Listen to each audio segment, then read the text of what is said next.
Hi guys, Chris here with another crochet tutorial. Let me start off this video by saying, like I always do, that this is how I crochet. It in no way represents the entire crochet community. We are all artists and we'll all develop our own very specific way of creating. However, there's some basic standards in our community and that's what I'm here to teach you. That being said, I'm located in the southern United States, actually in Florida, and I will be speaking in U.S. standard crochet terms, which is very different than what you will find as the standard in Europe. So just keep that in mind. Today in this video, I'm going to go over very quickly how to hold your yarn and your crochet hook, how to chain, how to turn a corner, and how to single crochet. And basically that's how you make your swatches. I will do another video on swatches specifically, so this is just for learning the very basics, and this is very good to know. Believe it or not, a lot of my crochet patterns where I make cardigans and sweaters, they are made with mainly single crochet. So this stitch, even though it's basic, it's very versatile and you can make it look very, very nice and classy with your work. So without further ado, the way that I hold my yarn is I will pull it through those two fingers, just like that, so that my yarn kind of slides this way as I'm crocheting. I am right-handed. If you're left-handed, I'm very right-handed, there is in no way that I can show you how to crochet with the left hand. I wish that I could. I've had a lot of students that really struggled with it, but mirroring exactly what you see is the best way for me to tell you how to do that. Just do exactly the opposite of what I am doing and it should be okay. So that is how I hold my yarn. I hold my tension down here. But before we get to that, let me show you how to make a knot and how I hold my crochet hook. So start off your crochet by wrapping around your finger this way so that you've got a loop. Pull that yarn right in behind that loop. You're going to stick your crochet hook through, grab both ends, and pull down. And that leaves you a nice little loop on your hook, so that, you know, if you decide that you don't want to do what you started out doing and you need to take it out, it's real easy to there you go, now it's out. So let's do that one more time. This is in real time. Nobody does this part super fast. So there you go. There are two crochet holds. I am very one way. I am a knife holder. I hold my crochet hook like this. Some people have kind of a scoop hold.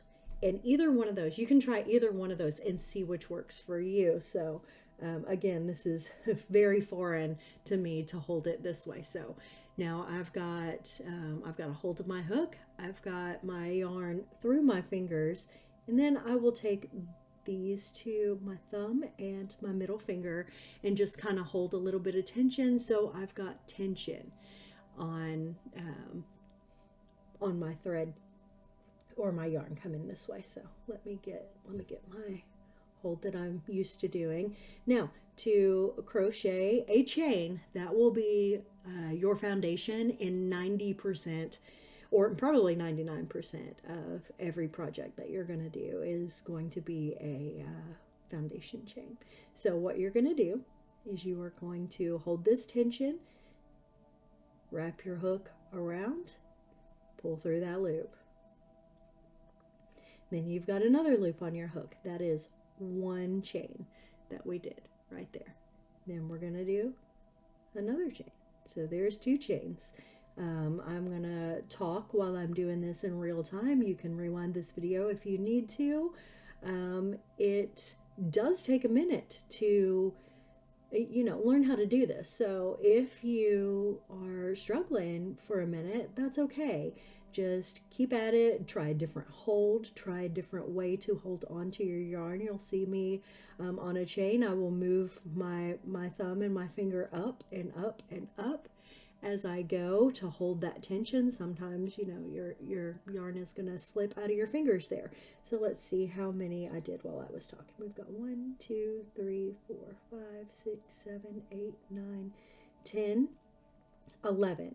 So that is a good number, because what you do when you turn is you are going to skip that loop that is right behind your hook and count that as your turning chain. Then you are going to turn right around and go into this little top loop of the V, so that there are 2 loops right there. Wrap, pull through 1, you've still got 2 loops, pull through 2, then you've got your 1 loop left there. That is your first single crochet into the chain, and that will be said on a lot of your patterns as well. So you're left with that 1 hook. So now what you've got is you've got your chain, you've got 9 left in this chain because you've already single crocheted in the first one. You try to stay with the same number, at least when you're beginning. Try to stay with the first number across there so you learn how to go up rows evenly. Your turning chain is there and your single crochet. So let's single crochet all the way across.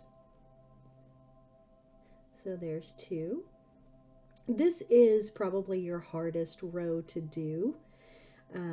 And again, if you need to rewind this video and watch it, please do so that you get this, because this is the foundation and the basis for all of your work.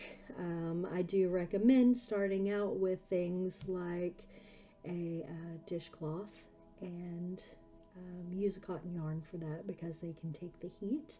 I have another video on yarns that you can watch that will describe some of that. So here is our last chain, and we're going to go through, wrap, pull through 1, wrap, pull through 2.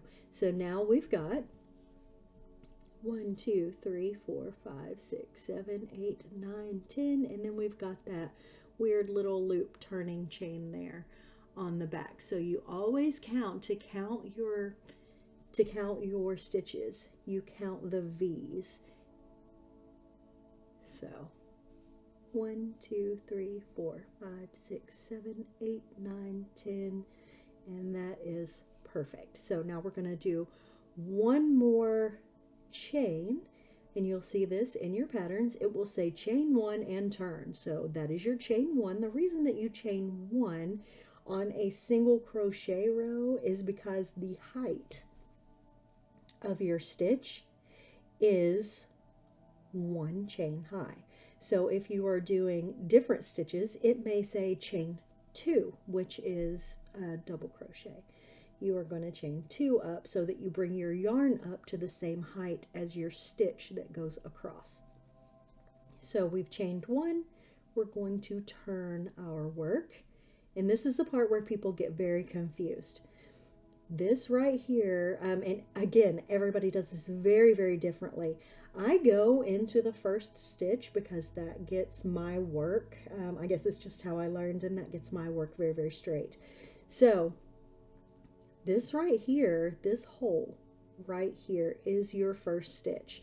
And you can see that if you turn over and you're looking at the little V's there. This is your first V, so this is your first stitch. So you're going to go right into that one. That is number 1, 2, 3, and you always count as you go. You will be telling everyone in your family, shh, I'm counting. that's okay. They'll get used to you shushing them because you're in the middle of your crochet. It's your relaxed time, so you're allowed to do that. And this is number 9. And we've got our 10th stitch right here. You can see as I turn that over, that V, that very last V. And then you've got this weird little loopy thing here on the end. That is your turning chain. And there we go, right into that. While you're starting out, make sure that at the end of your row, you just count all your stitches to make sure that you don't get, like 20 rows up and realize that you added a stitch way down here, which isn't a big deal. You'll learn how to fix that, or, rip it out, one or the other. But it's easier just to count as you go so you don't make mistakes. So 1, 2, 3, 4, 5, 6, 7, 8, 9, and 10. We have 10 there. And that is your basic single crochet. There are variations on a single crochet that I am going to go over in another video. And I'm actually going to start that video right behind this one. So we're going to be using the same background and the same swatch for that video. So if you're interested in a front loop only or a back loop only and what that means, stick around for the next video and we will be talking about that. And again, there is my last stitch of the row. Chain 1, turn your work, go into the next stitch, and there we go. We have a swatch starting to work up here, and this is what you will need to do, something very tiny like this, just to actually measure to make sure that your stitches are the same size that they need to be to match the pattern that you are doing. So I am not going to make this video any longer. If you have any questions and you feel like it wasn't quite thorough enough for you, please ask me below and I would be more than happy to help you out. I want everyone to enjoy crochet as much as I do, and I want everybody to create their beautiful, wonderful works and to keep this tradition around because it's really, really worth it. Thank you guys for sticking around. If you want to support my crochet habit, please visit my Etsy store. It is the Batty Belfry on Etsy. I have patterns there and some one-off items that I've created while I was creating those patterns, so please support me that way if you can. I have the link below. Thank you so much for sticking around.